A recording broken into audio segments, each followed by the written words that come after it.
Welcome to this edition of Insider Secrets, the weekly podcast that turns real estate investing goals into reality.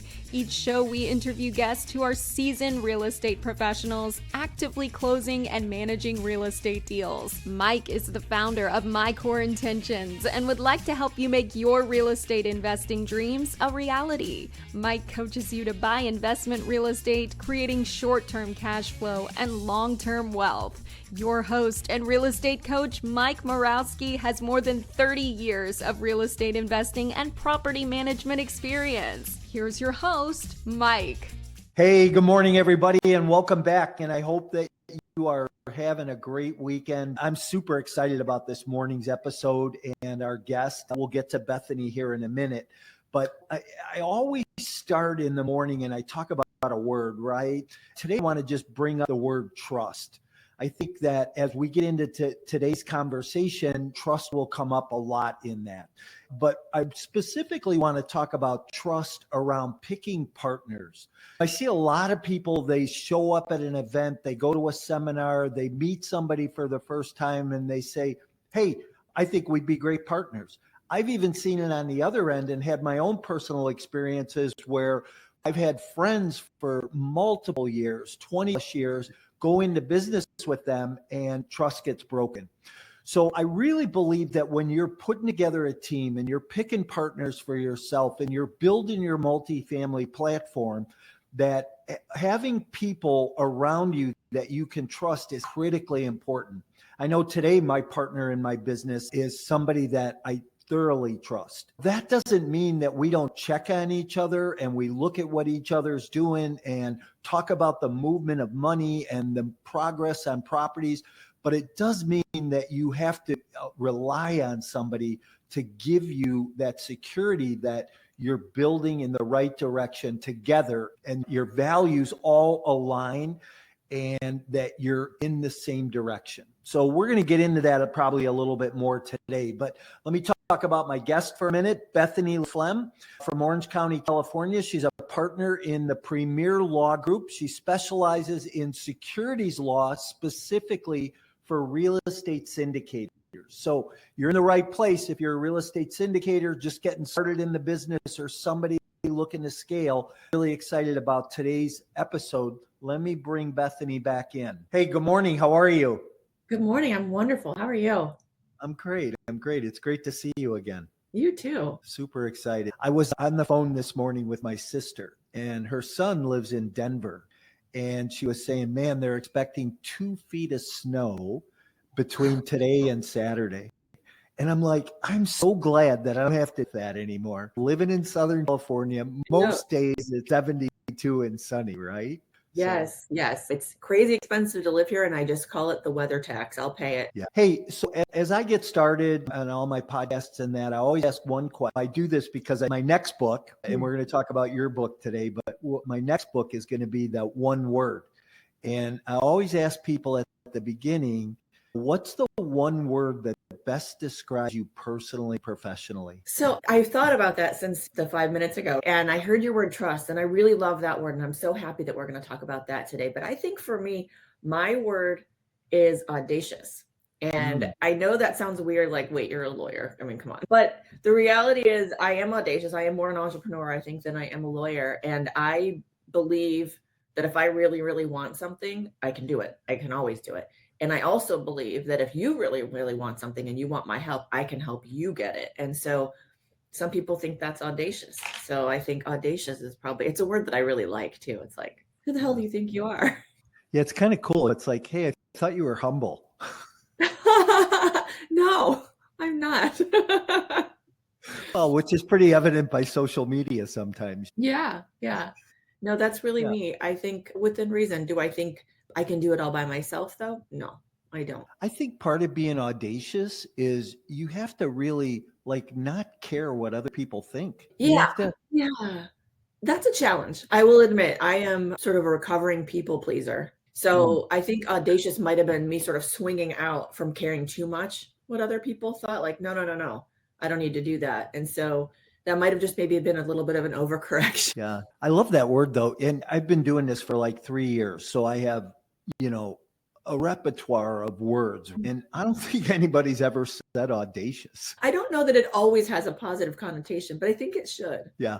Yeah, I would agree. Yeah, I think it could be positive, though. It could be really positive because it's what people perceive you, and that's what attracts people to you. I hope so. Yeah. Hey, so why don't you talk a little bit about your background, Bethany, and your history and how you joined forces with Mauricio and what you guys are doing today? Yeah.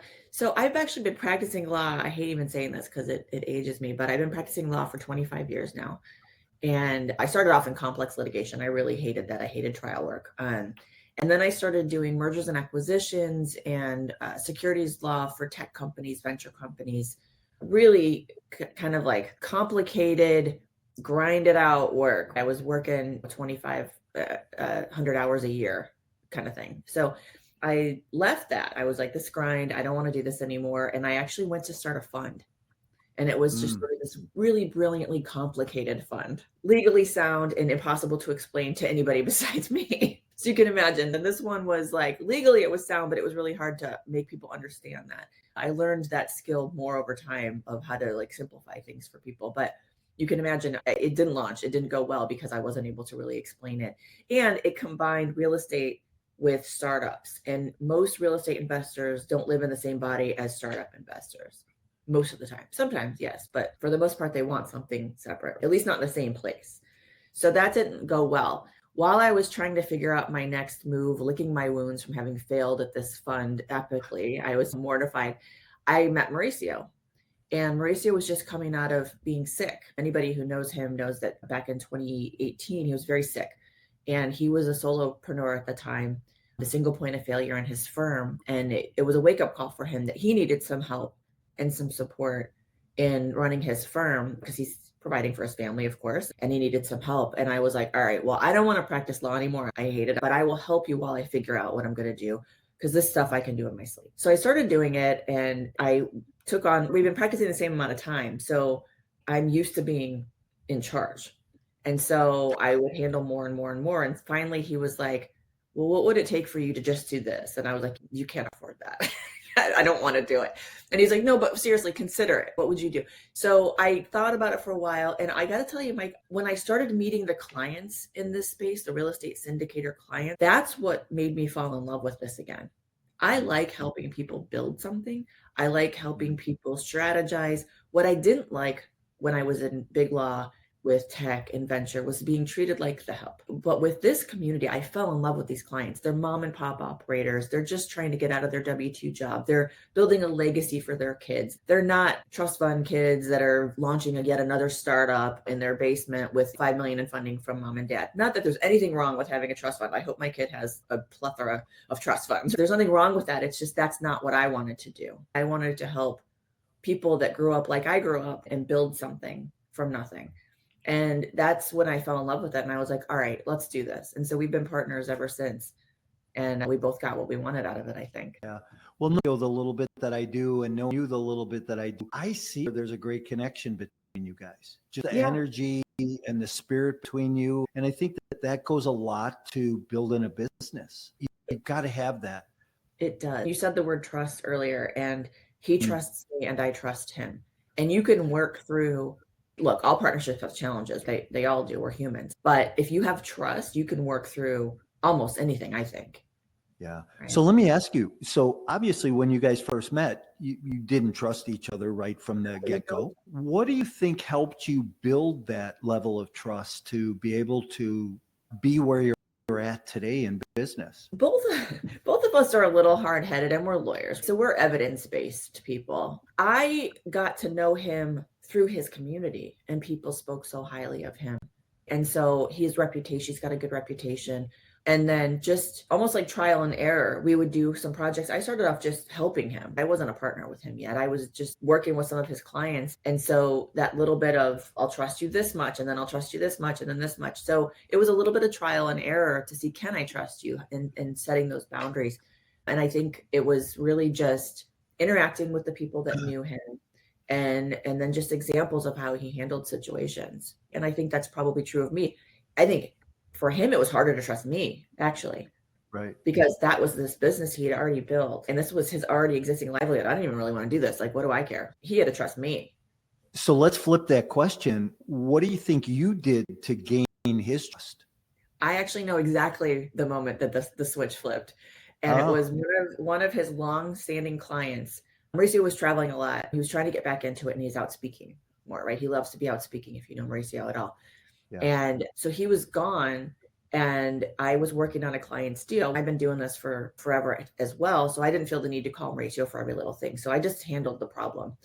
And Mauricio came back and he said, so-and-so called me and said that he talked to you over the weekend and you handled this problem. And at first I thought, oh my God, did I overstep? This is his firm, not mine. I'm so used to being in charge that I was just like, move, I'll do it. And he was like, no, I've never been able to travel and just be left alone and have stuff be handled before. Thank you for just handling it. So it could have gone either way. Some people would have been like, how dare you overstep with my clients, right? Right. He was like, right. no, thank you. Thank you for picking that up so that I could go be doing what I want to be doing. Yeah. So that that's was awesome. the moment where he was like, oh, okay, I can trust her. Yeah. I have a partner and her and I trust each other immensely. And it's pretty interesting because we had entered into a real estate deal in Florida. And so we owned some multifamily together and really didn't like what was going on and started in conversations about how could we build a business and go to the next level and do it together. And I think that a year of conversation got us to a place where we went and bought our next deal. And now we're a few hundred units into this partnership and have built this trust between each other. That doesn't mean that we don't check in on each other and what are you doing, what's going on, kind of like inspect what you expect. And I think that the continued behavior of things going right and moving forward builds that. Yeah, I agree. Again, you're kind of testing boundaries as you go. And business is not it's like a marriage. You can't just jump into it. Like, let's just do it and see what happens when you do. Well, that's what I said at the beginning. I've seen so many people, they go to a seminar, they go to an event, they meet someone, they go, hey, let's partners. What a great idea. And then years later, they're not together anymore because they figured each other out. Yeah. And that's okay. It's harder to do that when you have investors. It's right. just right. hard. It's like with kids. What are you going to do with the kids? Yeah.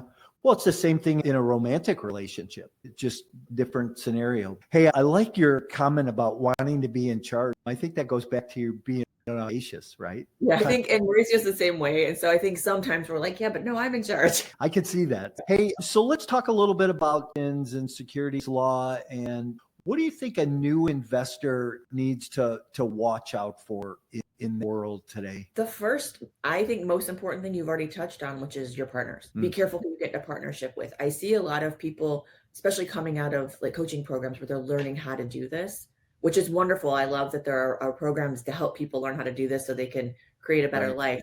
But what happens is you get some people like, I don't know, it's like musical chairs. Whoever's the last one standing, I guess we're partners. And you getting into those partnerships, I think, takes away from actually operating the business. So the first thing I think is to very mindfully go into any partnerships. Be in a partnership, because if you're brand new to it, you need help. Don't try to do everything yourself. You need other people. So that's the one thing. Find out what it is you're amazing at. And you might not know in multifamily yet. If you're new to multifamily, you might not know yet, but you generally know what kinds of things you're good at. Like, I am not going to ever be the underwriter. That's not going to be me. So I would have to find somebody who's really amazing at that. And I would need to do my diligence to make sure they really are, not just like, sure. And then the other part of that is don't just go find partners that are capital raiser. Don't do it. You're not allowed to do it. Everybody has to have a real role in the business that's not just capital raising. And so it's not just, oh, if I go find a capital raiser, we'll figure the rest out. That is not the first thing you need. That's actually the last thing you need. You need it for sure, but you need to know how to run a real business, because the only reason people are allowed to raise money from passive investors is to run a real business. That's why we're allowed to do this without a broker dealer license. And so people remember it that way. They remember, I'm doing this to run a business. You better figure out how to run that business before you raise that money, because that's what it's for. So that's interesting. I have a coaching platform, and every deal I'm in actually right now, my partner and I we're in with one of my coaching clients. Actually, my partner was one of my first coaching clients when I went into coaching. So think it's a great way. My whole philosophy around it is teach people how to fish and do it the right way, and then help them catch that first fish. Yeah. And I don't think there's anything wrong with that. In fact, that's what most coaching programs are. It's like, hey, how can I arm people to go find me properties? How can I arm people to be a good partner? You're teaching people how to be a good partner to you, hopefully. Right. So, Right. I mean, that's a perfectly good way to find partners. I'm just saying you've got to build that trust and due diligence because you're in it for 5 to 7 years usually. That's a long time if you figure out, oof, I made a mistake. I think one of the things that new people get hung up on or think they see so much stuff on social media about how to raise capital and market their deal that they think, oh, I can just go do that. But there's that difference between 506B, 506C. Can you talk about that a little bit? Just kind of bring some clarity around that for people. Yeah, absolutely. The general rule when you're raising money from passive investors is that if you're going to accept any investors who are not accredited, meaning they don't have the net worth or the income required that the government says, hey, these people are rich enough that they can withstand this loss. That's accredited. It's more than 200,000 of income annually for the past 2 years. And again, in the same year, or more than $1 million in net worth, excluding the primary residence. Otherwise, everybody who owns a home in California is a millionaire and is accredited. So if you're going to accept anybody who's not accredited, the rule there is you're not allowed to generally solicit or advertise. No email list, no social media posts, no billboards. I mean, you've got to have a substantial pre-existing relationship with every single person you pitch this deal to if you're going to allow anyone, even one person who's not accredited. And even then, you're only allowed to bring in up to 35 of those, and everyone else still has to be accredited. So the government really, the SEC really limits how much money you can raise from what they kind of protect as more of a vulnerable segment of society, which is people who aren't accredited. So you see these people on social media talking about their deals. It better be a 506C where everyone has to be accredited. So we always advise our clients, just put on there, this is 506C for accredited investors only. So there's no question. It doesn't make Mauricio and I panic when we see it. Just say it so we all know. And then more importantly, if the SEC starts poking around, they could stop right there. Oh, I don't need to dig further because they know the rule. And even then when you advertise, you're allowed to advertise for 506C. You still have to be careful what you say. People think it's a free for all. You can say, we're not guaranteeing returns. We're not guaranteeing tax savings. We're not guaranteeing any certain kind of payment, even if it's a preferred return, that's not a guarantee. So the rule of thumb there is anything you say, first of all, of course it has to be true, but it can't be misleading without further context. That's why you see all those annoying disclaimers on everything when a lawyer gets a hold of it. Yeah. I love the word projected. Yes. It's one of my favorites. Projected. And it's pretty interesting when you're on a call with a passive investor, a new LP. Is this guaranteed? And how would you tell a investor respond to that question? If I say, hey, Bethany, is this return guaranteed? What's the guarantee on this? So nothing in securities, nothing in investing is guaranteed. Unless it's a note secured by the property or personally guaranteed, it is not guaranteed.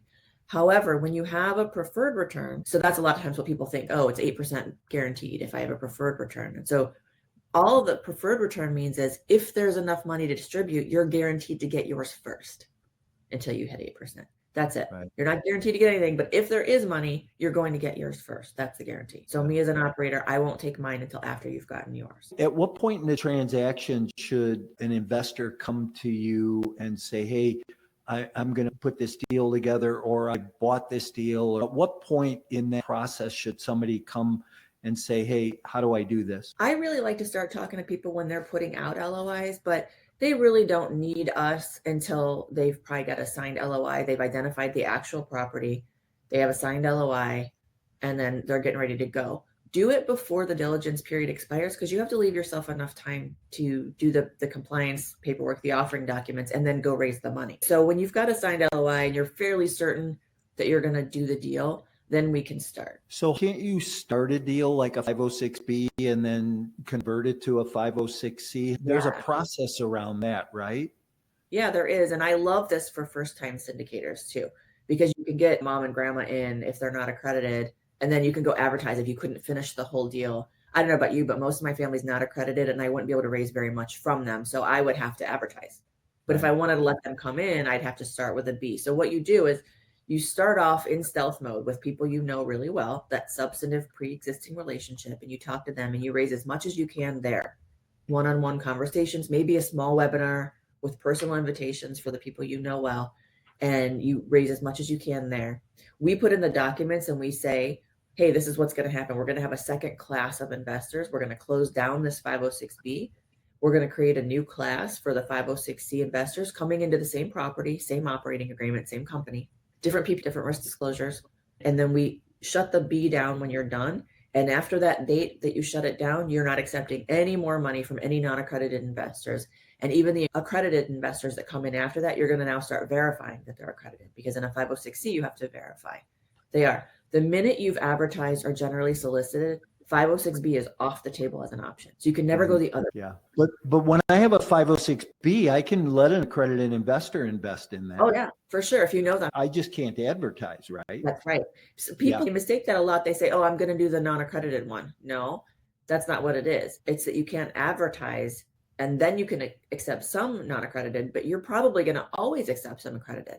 You're not going to do a whole deal with only non-accredited investors. You can only have 35 of them. Yeah, it's kind of hard to fill a $5 or $10 million deal with all non-accredited. But it gives the non-accredited some options, though, invest and get their feet wet. And you kind of alluded to it early on, is that you're really helping people. You're helping people create wealth. You're helping people do business. You said helping people leave their W-2, you know? Hey, yeah. What kind of paperwork is there that investors need to fill out, or that you guys file, or what does that look like? So the SEC, when you're raising money from passive investors, there are 3 options to make sure that's legal. Because again, I told you there are very limited circumstances. One of those is you're going to register the offering. That's like a public offering like Facebook or Microsoft. We're not doing that here. It's really expensive, takes a long time. That's not going to ever work with your 45-day diligence period. So we then have to go to the next level, which is an exemption. So we're not registering these securities. This is where we're talking about the 506B, 506C. It's a Reg D exemption from registering a security. What that means is you're not registering with the SEC, but you do have some other hoops you have to jump through to be allowed to do that. And the biggest one is you've got to disclose all the risks to your potential investors before they invest. So what that comes in the form of is a private placement memorandum. It's usually a pretty long, scary document that talks about all the risks of investing in this particular deal, the risks of investing in real estate, the risks of investing in securities, the risks of investing in this particular property with this particular operator. So this is not one of those check the box things of, oh, I have a PPM. The PPM's got to be specific to the deal. Otherwise, it's meaningless to the investor. It talks about what kind of fees and compensation the sponsor is going to get, all the things. So the PPM is the thicker document that's required to disclose risks to your investors. Then there's the operating agreement. That's just the agreement, how everybody becomes members of the LLC that they're all partnering in, because your investors are partners with you. They're passive partners, but they're partners. So the operating agreement is that document that operates, that tells the investors and the sponsors how the rules are going to work once you are in business together. Then there's what's called a subscription agreement. That is the agreement that says, hey, as an investor, I'm agreeing to give you this money, and I understand I could lose it. This is how much, all that. So a subscription agreement is basically the contract that says, I'm giving you my money. And then the investor questionnaire is really for the issuer or the sponsor, their protection. You're going to get information from me as an investor to make sure I'm a suitable investor. So if it's a 506B, you at least want to make sure I'm sophisticated enough to get into this deal. You do not want to take someone's last $10,000. You don't want to take someone's $10,000 who has no clue what's going on. There are rules against that. So I have to be at least sophisticated.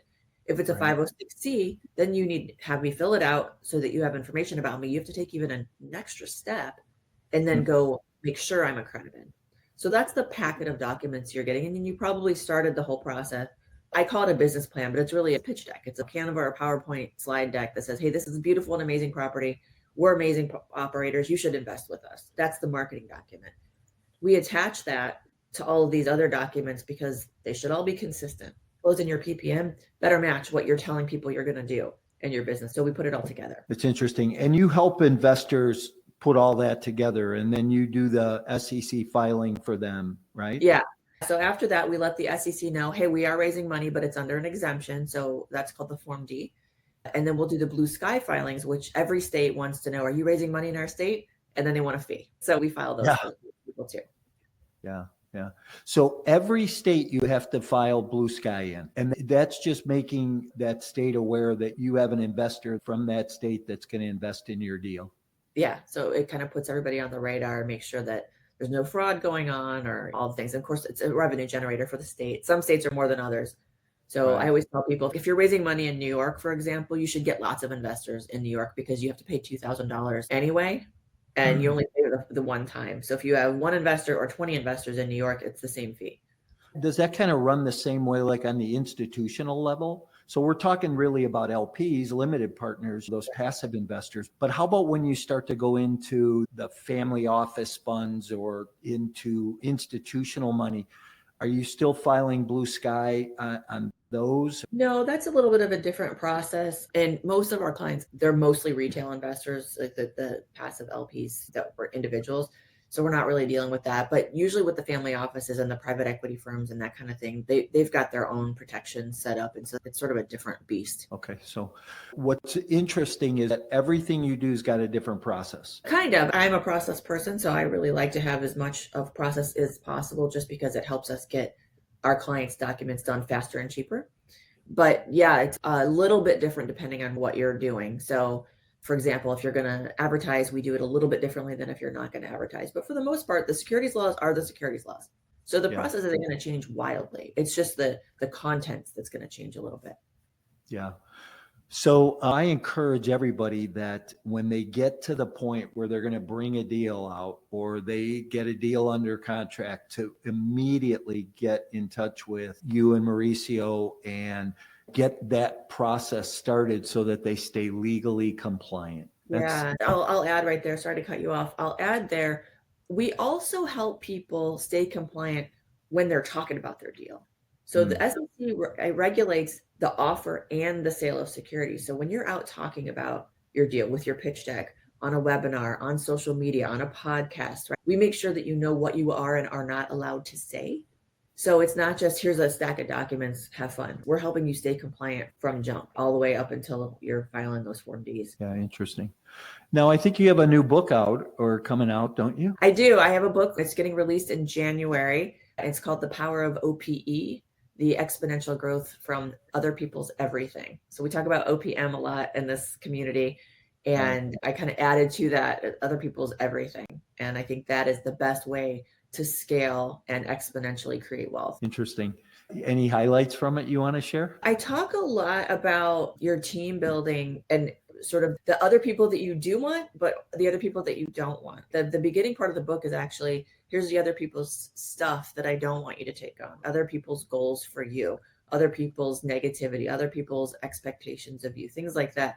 The book is really trying to encourage people to dig deep and figure out what their lane is. What are you both amazing at and what lights you up both? Because we're entrepreneurs. We're probably good at a lot of crap that we don't want to do, that we don't love. We can do it if we have to because we're entrepreneurs. But the whole idea behind true success and exponential growth is to try to stay in that lane that you created that does both. You're amazing at it and it lights you up. And I can promise you that there are other qualified, amazing people that are good at all those other lanes that don't light you up. For example, I know people that are really great underwriters. They love it, lights them up. They're amazing at it. Why would I try to do it if you're good at it and want to do it? I'm doing you a disservice by trying to do something worse myself than letting you shine in your lane. And so the whole idea is to, and that's a big thing, allow yourself to choose your lane, be intentional about it, but then allow yourself to stay in it. That's tough because we're entrepreneurs. And a lot of times we think that hustle and grind culture requires that we just do everything ourselves and we let everybody know how hard we're struggling and we let everybody know how tired we are and how busy we are. And that's how we know we've made it. And that's garbage. It's garbage. Yeah. You're just tired and grouchy. So I think we all get to thrive. Yeah, I just kind of had that conversation with someone this morning about being able to delegate and have other people do things.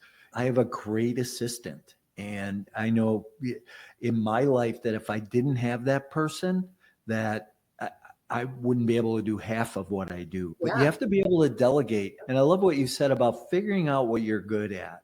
If you're the underwriter, if you're the capital raiser, if you're the compliance person, just figure out what you're good at and go find other people that are good at the other stuff. And that's how you build a great team. It's kind of funny how we circled back to that conversation from earlier in the show. Yeah, it takes discipline I think it takes even more discipline to not jump in other people's lanes. The same discipline, if you're like, oh, I have to do it myself and I've got all this discipline and that's why I'm doing whatever. It actually takes more discipline to let somebody do their thing, because we all want to be in charge. We're all entrepreneurs. Probably most of us are visionaries. We want to be in charge. And it's like, put your blinders on and stay in your, now every once in a while, check, make sure everything's okay. Nobody's drowning over there. But even if someone, this is the hardest lesson, I think, for me. It was the hardest lesson, is just to let go. Because even if someone in that lane is drowning, me jumping in there with them is just going to make us both drown. What can I do from my lane to help them? That's what you've got to focus on. And I think that takes more discipline than just jumping in that lane with them, because you want to be in charge. Yeah, I love that philosophy. It's pretty good. Hey, couple bonus questions here as we wind down. So, Southern California, favorite restaurant? Oh, easy. Christakis. It's a Greek restaurant in Tustin. It's run by a Greek family. And they took it over from mom and dad, who've since passed. And it is the best Greek food that I've had outside of Greece ever. Wow. And it's every occasion. My daughter and I go there for birthdays, for Mother's Day. Awesome. I'll have to get that from you and check that out. So there's a lot you can do in Southern California, a lot of places to go. Best tourist attraction? Ooh, I'm a beach girl. So I'm always down for just a good old fashioned beach. Thousand Stairs Beach in Laguna Beach is really nice. It's a pain to get to, as you can understand by the name Thousand Stairs. But as a result, it's not usually very crowded. So I definitely just love, other than parking, it's free to go to the beach. So I do love that. I'm not much of a shopper. There's really good shopping in Orange County. I don't like to shop, so that's not my jam. But if it is yours, then Fashion Island has everything you could ever want. But I would rather be walking barefoot at the beach than shopping. It's just like my heart, that's for sure.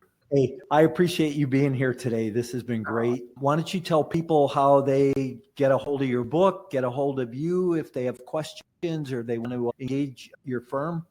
Yeah, absolutely. If you follow me on Instagram, that's the easiest way to get access to everything that I'm doing. And that is Bethany, Bethany _ LeFlam, LAF like Frank, LAM like Mary. You can get all the resources and tools there.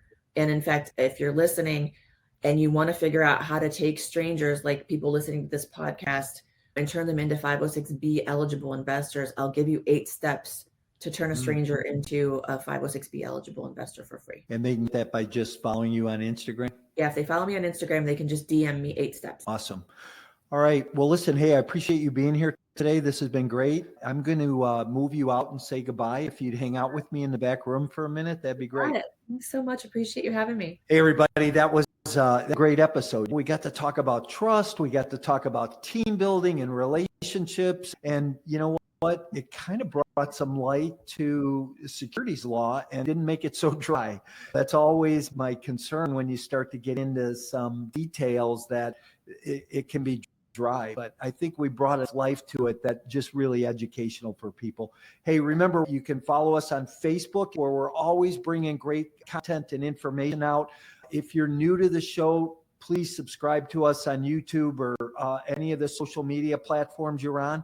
But we're always bringing you something that you can learn, something that you can grow from, or a great guest. Thanks for being here. Have a great week. If I can help in any way, don't hesitate to reach out, and we will see you next week. Thank you, Mike, and thank you for joining us for another great episode of Insider Secrets. As always, Insider Secrets is brought to you by My Core Intentions. Wherever you hang out on social media, you will find Mike and My Core Intentions. Please like and follow us to get the most up-to-date real estate investing trends. Visit mycoreintentions.com, where you can get expert coaching on all things real estate investing and property management. If you're looking to become an expert, Mike's coaching will help you scale your real estate investment business. We're looking forward to having you back again next week for more Insider Secrets.